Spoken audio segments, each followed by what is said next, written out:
I'm Kelly Corrigan. I'm a writer, and I have a book coming out called Glitter and Glue in February.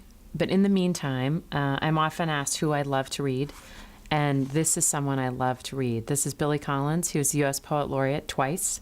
He has 10 collections of poetry out, and this one happens to be on the New York Times bestseller list right now, which is stunning for a book of poetry, as you can imagine. This is the most accessible, meaningful poetry that I think you can find right now, and so I'm going to read one of my favorites. To my favorite 17-year-old high school girl. Do you realize that if you had started building the Parthenon on the day you were born, you would be all done in only one more year? Of course, you couldn't have done it alone, so never mind. You're fine just as you are. You are loved simply for being yourself. But did you know that at your age, Judy Garland was pulling down $150,000 a picture?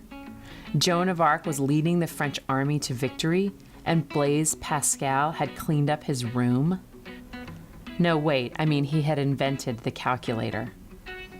Of course, there will be time for all that later in your life, after you come out of your room and begin to blossom, or at least pick up all your socks. For some reason, I keep remembering that Lady Jane Grey was Queen of England when she was only 15. But then she was beheaded, so never mind her as a role model.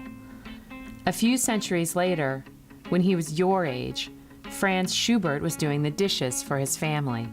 But that did not keep him from composing 2 symphonies, 4 operas, and 2 complete masses as a youngster. But of course, that was in Austria at the height of Romantic lyricism, not here in the suburbs of Cleveland.